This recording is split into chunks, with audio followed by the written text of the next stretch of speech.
to open up this first part of my time with you with just inviting you to relax and think about our opportunity to move forward.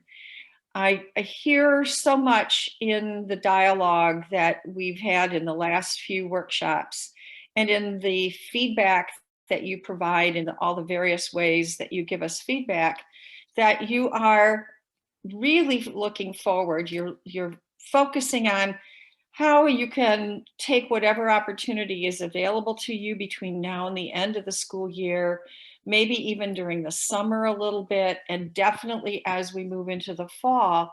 And all I hear when you talk about moving forward is your commitment to the work. But I also hear, along with that commitment to the work, to doing that work in a way that is meaningful, sustainable, for your schools, and to never abandon our foundational commitment to these schools, that we will take them where they are, we will work with them to move forward in the direction that they want to go, and that they will always be in the driver's seat about where that direction is. Our job is to bring them some perspectives, some tools, some processes to help them do that, not to impose on them, but to be walking alongside them, as we have indicated from the very beginning. So let's talk about that. Let's talk about what that looks like. And I think to begin the conversation, I just want us to remember, what is the HIL School Renewal work all about? It is about going beyond continuous improvement.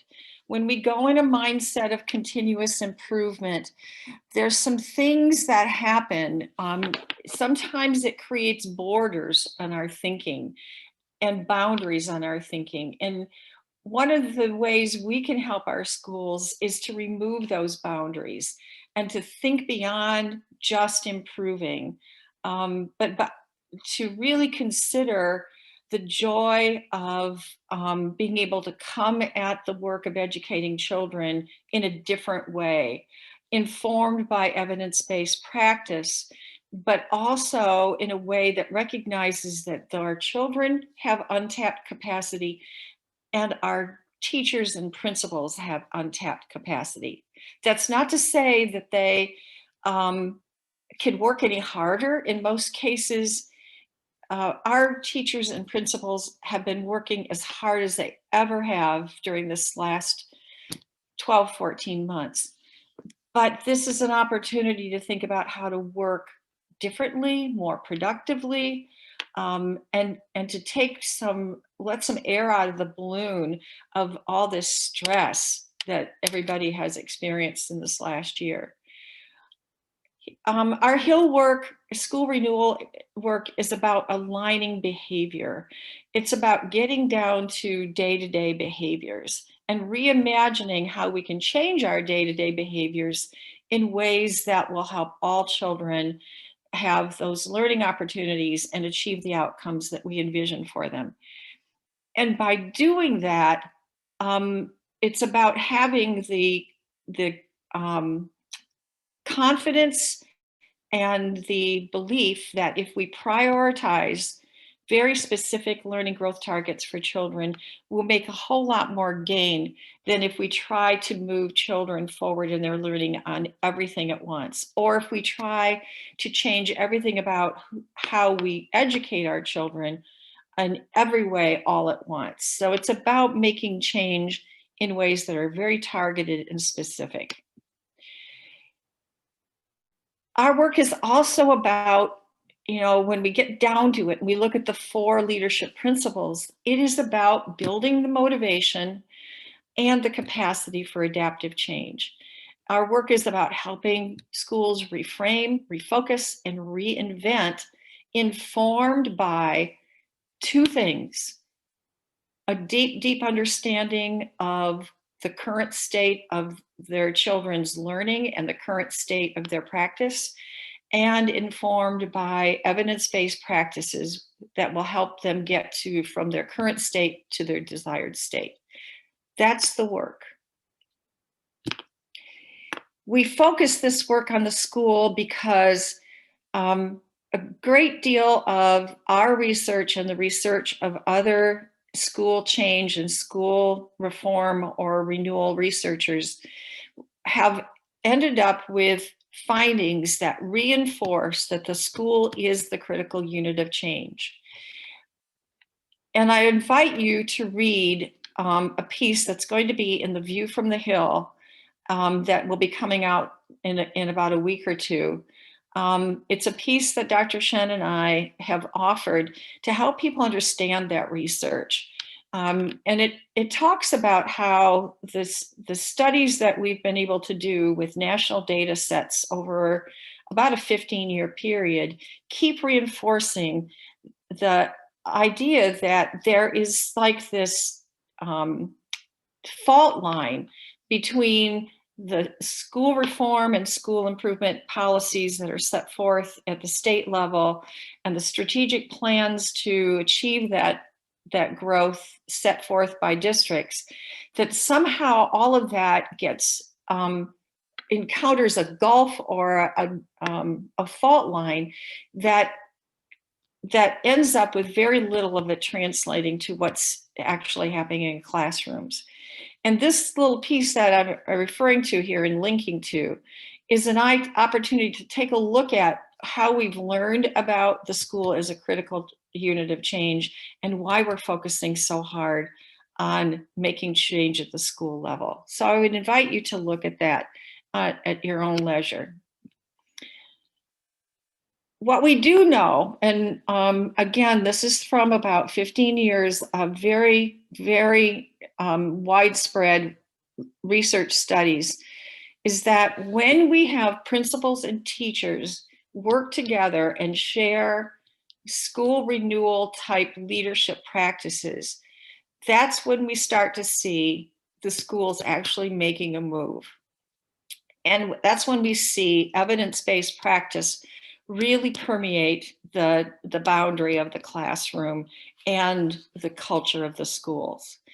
And so what we want to remember is, and help our principals understand and embrace, is that bringing their teacher leaders into shared leadership with them is not giving away anything. It's creating an expansion of leadership and a more of a win-win environment for teaching and learning. So let's talk now about how we're living our model for this work. We do it by balancing two ideas. One idea is an idea we call fidelity. So just like the essentials literacy practices and the fidelity gold standard practices that are features that are part of those practices, HIL has fidelity elements. But the fidelity elements are aggregated into our model in a way that they can be adapted with integrity by each school that we engage with. And how those fidelity elements play out in each of our schools is going to look different. It needs to look different because change is so contextual. And we can't legislate, we cannot overly prescribe the way to make change beyond those fidelity elements. So with those fidelity elements, your schools are empowered with your help to make those integrity adaptations and make it work for them. So we keep asking you a lot of questions. We keep soliciting a lot of information from you.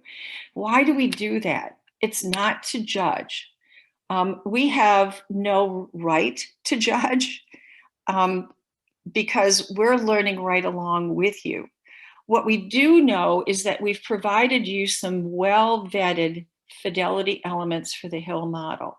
But what we need your help on, and what we need our school teams to help show us the way forward on, is the way those things are adapted, the way the integrity adaptations actually play out in your schools. So when we ask you to do learning reflections and to fill out updates for your monthly meetings with the coordinators, and all the other ways we ask for you to give us feedback, those requests are so that we learn. We have to learn from you in order for us to keep refining the way we put this work together and engage school teams and school leaders with the work going forward. You are our eyes and ears. You're the heart and soul of the work. Without you, we know nothing. All we know is what the research tells us. And because we committed to create a model for school renewal, we made sure we went to the research and pulled out those really high impact, high leverage elements that could help a school make adaptive change. And we provide those to you. We provide those in the HIL cards, the process guide, the examples, and all of the other tools we give you. And then you go out and you work with that within your schools, and then you give us back the insights you learn as you work with your schools to make integrity adaptations. And by showing us how you're applying those fidelity elements, we learn more deeply, and the HIL school renewal model keeps evolving and maturing, just as Dorothy talked about in the very beginning of this workshop. So when you submit progress updates, when you upload artifacts of your school's work, here's what we do. We look for clues about how the journey is going for you and your schools.